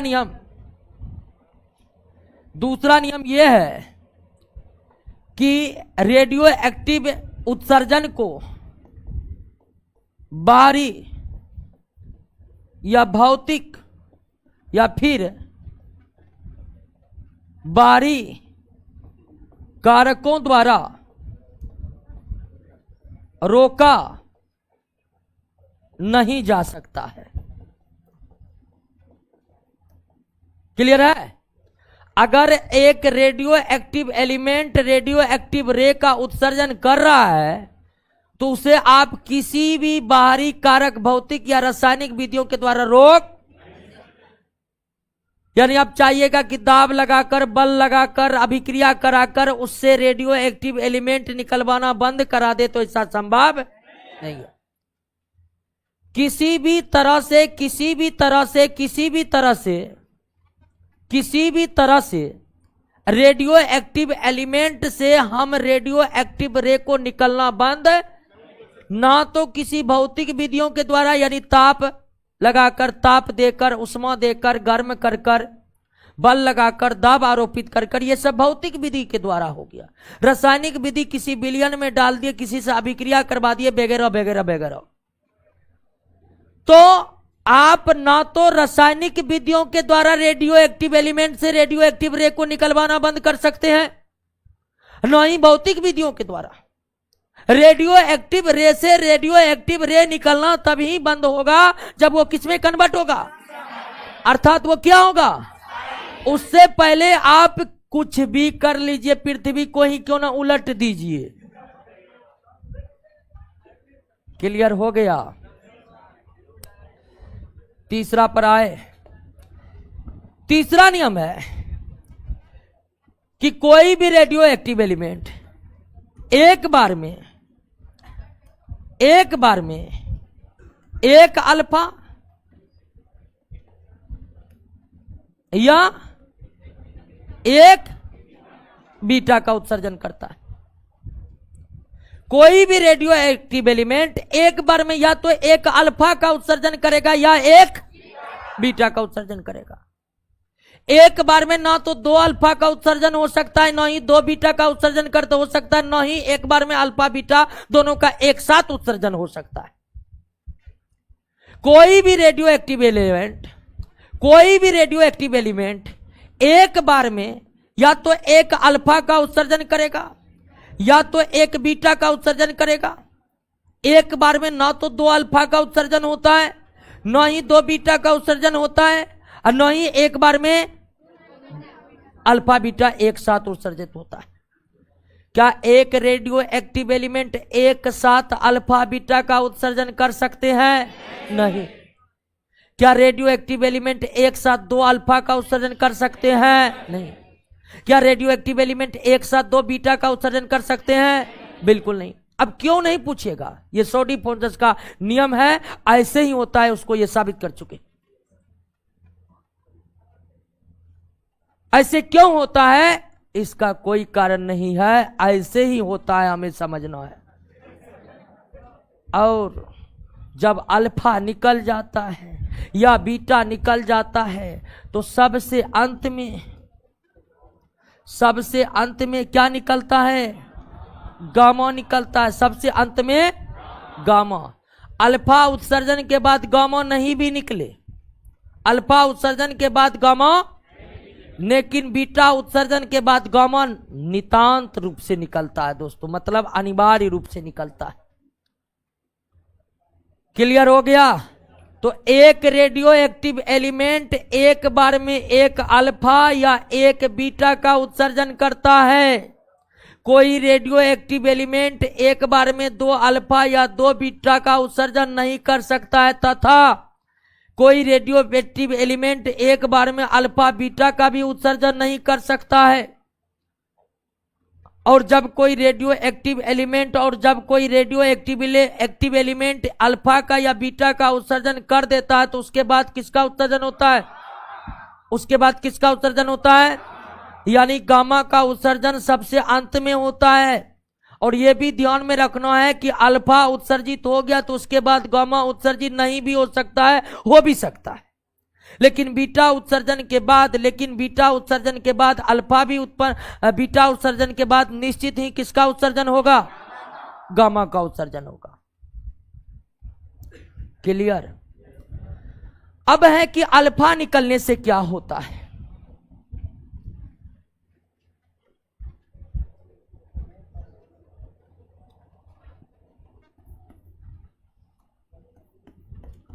अल्फा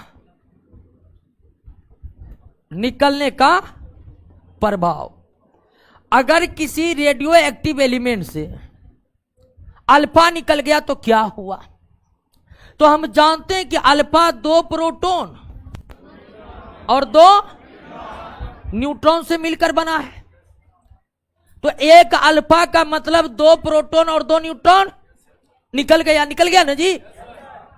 एक रेडियो एक्टिव एलिमेंट से अल्फा निकलने पर क्या होगा? तो एक रेडियो एक्टिव एलिमेंट से एक अल्फा निकल जाने से उस रेडियो एक्टिव एलिमेंट में 2 प्रोटॉन और 2 न्यूट्रॉन की कमी हो जाएगी। और 2 प्रोटॉन 2 न्यूट्रॉन में कमी होने का मतलब है कि द्रव्यमान संख्या में 4 की कमी और परमाणु संख्या में 2 की कमी, परमाणु संख्या में 2 की कमी। द्रव्यमान संख्या में 4 की कमी क्योंकि द्रव्यमान संख्या में 4 की कमी क्यों होगी? तो हम जानते हैं कि द्रव्यमान संख्या बराबर कुल प्रोटॉन और कुल न्यूट्रॉन के संख्या का योग होता है। और अगर 2 प्रोटॉन 2 न्यूट्रॉन निकल गया तो 4 की कमी होगी कि नहीं होगी दोस्तों, बताइए। और हम जानते हैं कि परमाणु संख्या प्रोटॉन की संख्या पर निर्भर करता है, परमाणु संख्या न्यूट्रॉन पर निर्भर नहीं करता है। किस पर निर्भर करता है?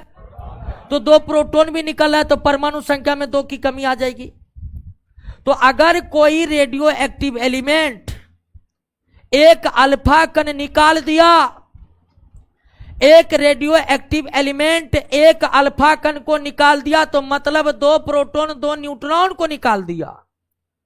और 2 प्रोटॉन 2 न्यूट्रॉन को निकालने का मतलब है कि द्रव्यमान संख्या में 4 की कमी हो गया और परमाणु संख्या में 2 की कमी हो गया। परमाणु संख्या में 4 की कमी हो गया और द्रव्यमान संख्या में, मान लीजिए दोस्तों कि यूरेनियम है, इसका परमाणु संख्या 92 और द्रव्यमान संख्या, और ये एक अल्फा कण का त्याग किया, एक अल्फा कण का, तो इसके परमाणु संख्या में कितनी की कमी है? 2 की कमी हो जाएगा। द्रव्यमान संख्या में कितनी की कमी? 4 की कमी। कितना हो गया? और ये बन जाएगा 90। किसका होता है? ओ सॉरी 234 ओके। और 90 थोरियम कण होता है। यानी यूरेनियम से एक अल्फा निकला, यूरेनियम थोरियम बन गया, फिर थोरियम से कुछ और निकलेगा, कुछ और बनेगा, कुछ और बनेगा, और अंत में जाकर सीसा बन जाएगा। और सीसा बनकर वो क्या हो जाएगा? अस्थाई हो जाएगा। सीसा बनकर क्या हो जाएगा? तो जब किसी रेडियो एक्टिव एलिमेंट से एक अल्फा कण निकलते हैं तो उससे 2 प्रोटॉन और 2 न्यूट्रॉन की क्षति हो जाती है, जिसके कारण उसके द्रव्यमान संख्या में 4 और परमाणु संख्या में 2 की कमी हो जाती है। और प्रत्येक अल्फा कण निकलने पर एक नए प्रकार के परमाणु का निर्माण होता है दोस्तों। यानी यूरेनियम एक अल्फा निकाल दिया, अब यूरेनियम यूरेनियम नहीं रहा, वो क्या बन गया? क्लियर हो गया। पहला नियम था सॉडी फोन्जस का कि तब तक रेडियो एक्टिव रे का उत्सर्जन होगा जब तक अस्थाई ना बन जाए, शीशा ना बन जाए। दूसरा है कि रेडियो एक्टिव उत्सर्जन को किसी भी तरह से हम रोक नहीं सकते हैं। तीसरा था कि एक बार में एक अल्फा या बीटा निकलेगा, एक बार में 2 अल्फा 2 बीटा या एक से अधिक अल्फा बीटा नहीं निकल सकते हैं। एक बार में एक अल्फा बीटा साथ भी नहीं निकल सकते हैं। और गामा तभी निकलेगा जब अल्फा बीटा निकलेगा। और चौथा नियम यह था कि अल्फा निकलने से क्या होता है। अब ध्यान दीजिए दोस्तों,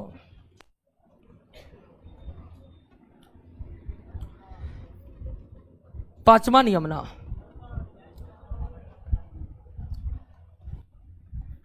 बीटा निकलने का प्रभाव। आप जानते हैं दोस्तों कि बीटा की प्रकृति किसके समान है? इलेक्ट्रॉन के समान है। लेकिन आप यह भी जानते हैं कि इलेक्ट्रॉन की भागीदारी होती ही नहीं है। इलेक्ट्रॉन की भागीदारी होती ही नहीं है रेडियो एक्टिविटी में। तो जब इलेक्ट्रॉन की भागीदारी होती ही नहीं है तो ये फिर इलेक्ट्रॉन जैसा कण कहां से आ गया? तो बीटा कणों की उत्पत्ति का विवरण सबसे पहले युकावा नामक साइंटिस्ट ने दिया। किसने? युकावा। जो भी साइंस से पढ़े होंगे, +2 किए होंगे, उनको ये नाम जरूर याद होगा। 11th क्लास में एक इनका सिद्धांत है युकावा पाई मेसोन थ्योरी। युकावा पाई मेसोन थ्योरी। अब युकावा पाई मेसोन थ्योरी को डिस्कस करना तो हमारी बस की बात नहीं है, न ही आपकी समझने की बस की बात है। तो हम ये बता रहे हैं कि बीटा कण इलेक्ट्रॉन जैसा है। बीटा कण इलेक्ट्रॉन जैसा है और इलेक्ट्रॉन की कोई भागीदारी होती नहीं है। इलेक्ट्रॉन की कोई भागीदारी होती नहीं है। तो यह आश्चर्यजनक बात नहीं है कि जब इलेक्ट्रॉन की कोई भागीदारी हो नहीं रही तो इलेक्ट्रॉन जैसे कण कैसे निकल रहे हैं। तो सबसे पहले इस बात को समझाने का प्रयास युकावा ने किया। किसने?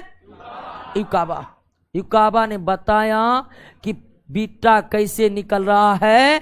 तो युकावा के अनुसार बीटा कैसे निकलता है, ये बहुत स्लो ठीक है ऊपर जा रहा है। क्या?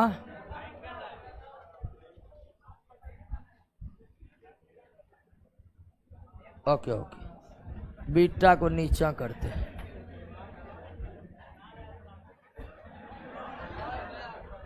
अरे टेंशन है, सॉफ्टवेयर थोड़ा नया है, सीख रहे हैं इस पर। अभी पहले वाला सॉफ्टवेयर से देख रहे हैं, नया सॉफ्टवेयर। ध्यान दीजिए। अब बोर्ड तो 5 को बोर्ड ला के रख दिए हैं। मेरा बोर्ड कभी न फूट जाता है, ठीक है। तो इस बार एडवांस में लगा कि बोर्ड फूटेगा, उधर फूटेगा, इधर क्लास चालू। अल्लाह मत करिए। बीटा, हाँ, तो बीटा निकलने की घटना का विवरण किसने किया? युकावा। अब युकावा के बारे में लगता है अगले क्लास में जिक्र करते हैं। सॉडी फोन्जस का रूल पूरा नहीं हुआ है और सॉडी फोन्जस के रूल पर अगले क्लास में हम फिर से जिक्र करेंगे। और आशा करते हैं कि आप सॉडी फोन्जस के रूल को एक बार पढ़िएगा। यहां पर थोड़ा समझाने वाली बात थी, टाइम हो गया है, धरफरा रहा था सब। तो मिलिए अगले क्लास में।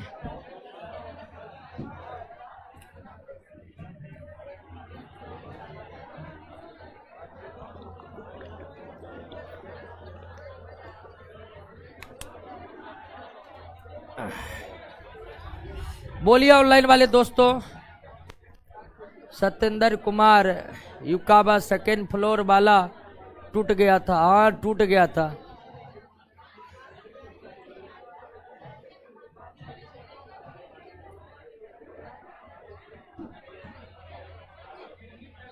लिख रहे हैं रोशन सर ग्रेट हैं, तो हम कहाँ करें ग्रेट बटे 2 हैं, ग्रेटे हैं। चलिए सोमदेव कुमार समस्तीपुर कर दीपक को बोलिए चिकन लेना, चिकन नहीं मिला मार्केट में। सोमदेव कुमार समस्तीपुर हैं।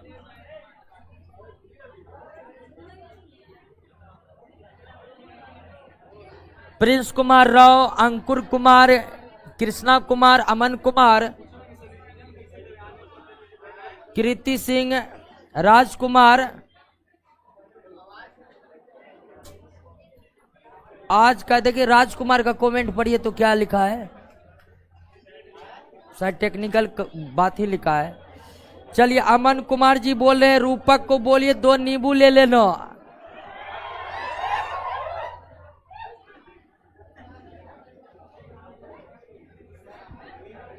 लगता है सब्जी मंडी खोल देते हैं क्या।